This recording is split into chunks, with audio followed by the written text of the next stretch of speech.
Je voulais faire cette précision pour ce qui est de la préséance du MRC sur cette dénonciation, pour dire que ce n'est pas aujourd'hui qu'on constate en fait cet état de vacances de fait à la tête de l'État du Cameroun. Avant de revenir sur vos questions, j'aimerais préciser au professeur Edmond Billois que la liberté, c'est lorsqu'on se sent libre sans toutefois avoir peur.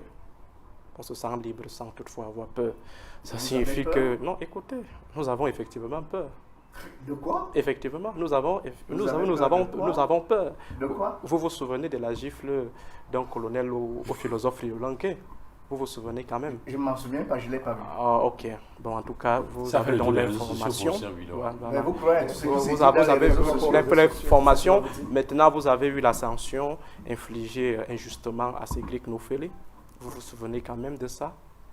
Alors, la liberté, c'est lorsqu'on est libre sans avoir peur.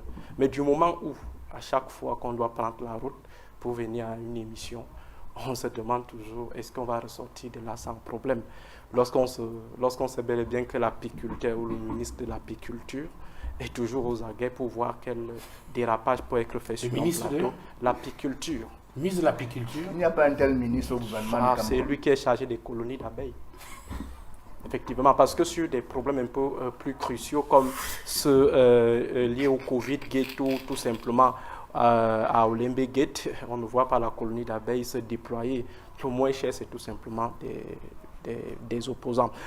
Donc, pour ce qui est du tweet de l'honorable Cabral Libye, il faut dire que le président de la République nous a préparé à ça, ou alors son équipe a préparé l'opinion à ça. D'abord les absences, après les absences, les disparitions. Après les disparitions, aujourd'hui, on a l'état de vacances de fête. Et cet état de vacances se constate d'abord au niveau de l'anarchie qui règne au sein du gouvernement ou de l'appareil gouvernemental, avec l'érection des clans qui se livrent des combats, des matchs à ciel ouvert sans un arbitrage réel. Aujourd'hui, on voit le ping-pong flagrant qui existe entre le ministre des Finances et le SGPR. Des ping-pong par personne interposée. On se souvient de l'affaire Cyrus Ngor, on se souvient de l'affaire Amougou Belinga, qui sont révélatrices de ces antagonismes assez ouverts qui augurent le grand soir. D'ailleurs, le ministre Oswald Baboké avait commis une tribune dans ce sens pour nous dire déjà que nous sommes dans le grand soir ou dans la nuit des longs couteaux. Il y a déjà cette anarchie. Maintenant, il y a le système d'impunité qui se renforce. Parce qu'il ne faut pas aussi donner l'illusion d'un président qui a connu des mutations. Non. Pour ce qui est de l'impunité, il faut dire que le président de la République est dans la constance. C'est pourquoi lorsqu'on essaye de le dédouaner ou de l'exempter de toute responsabilité ou de toute culpabilité même dans toutes ces affaires, on fait plutôt le jeu des biaïstes qui disent que tout le monde est mauvais sauf Paul Biya, mais sans savoir que c'est lui le grand Ali Baba. Je répète, c'est lui le grand Ali Baba parce que c'est lui qui tire, in fine, profit de tout cet état de corruption parce que l'argent détourné, c'est tout simplement pour financer le pouvoir perpétuel.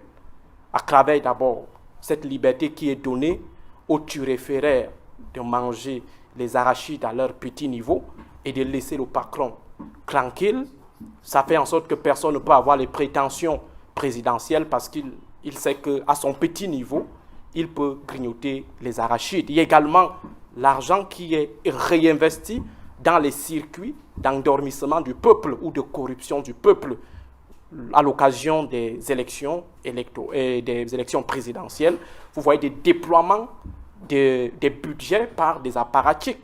Vous voyez des réalisations qui sont produites. Je parlais la semaine passée des ministres ou des apparatchiks qui arrivent à bitumer pratiquement 6 km de route, 10 km de route, et pourtant, ils ne sont pas des opérateurs économiques pour dire qu'ils ont puisé dans leur patrimoine privé, mais sont des individus qui, comme ça, comptent sur un salaire de moins de 1 million, mais qui arrivent à bitumer les routes, c'est-à-dire à se substituer à l'État, Dieu seul sait. Ou encore des ministres qui construisent des églises somptueuses, centaines de millions de francs CFA qui sont offerts. Et des ministres qui ont des églises où on paye les fidèles, c'est-à-dire que le transport est pris en charge par le ministre Pasteur, la nutrition est prise en charge par le ministre Pasteur, et à la fin, il donne un peu de sous aux fidèles pour aller manger à la maison. Où est-ce qu'il puise cet argent et quel est l'objectif? L'objectif de cet argent, c'est entretenir le bétail électoral qui profite in fine au président de la République. Il y a également le fait que le président de la République lui-même, comme je l'ai toujours rappelé ces derniers temps, envoie des signaux de détresse. On ne va pas revenir sur un bon nombre de situations, mais toujours est-il que l'image qu'on a vue à l'occasion de la présentation des vœux au président de la République, c'est l'image d'un appareil gouvernant qui est dirigé par des individus dont la moyenne d'âge est de 85 ans. C'est-à-dire tout le monde est pratiquement croulant. Tout le monde a envie de tomber. On soutient pratiquement tout le monde. Il ne manque que des chaises roulantes pour les pousser. Ce n'est pas pour se moquer de leur vieillesse, mais de leur faire comprendre que la vieillesse n'est pas un crime. Vieillir, c'est plutôt une grâce. Mais on a l'impression que les gens ne veulent pas se donner des repos. Et ce qui est curieux, c'est que la jeunesse camerounaise compte sur des gens de cet âge-là. C'est-à-dire des gens qui ne peuvent plus courir, des gens qui ne peuvent plus se mouvoir d'eux-mêmes, des gens qui sont obligés de faire recours à un bon nombre de soutiens pour se déplacer. Et on vous dit, voilà des gens qui vont nous conduire à l'émergence 2035.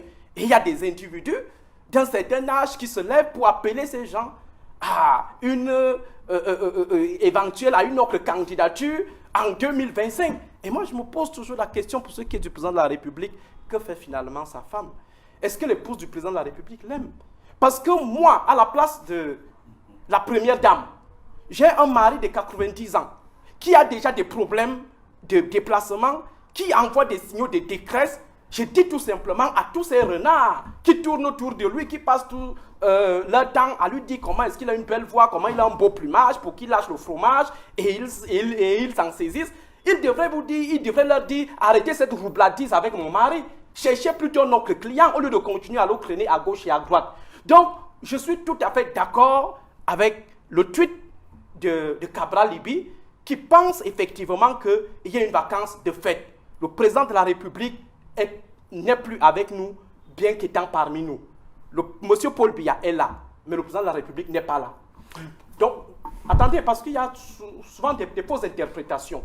Lorsque je parle du président de la République qui n'est pas là, et du président Paul Biya, et monsieur Paul Biya qui est plutôt là, ça veut dire l'homme, l'individu, dans sa singularité, dans son idiosyncrasie, est avec nous. Maintenant, dans ses charges de chef de l'État, il n'est plus avec nous, d'où cette cacophonie.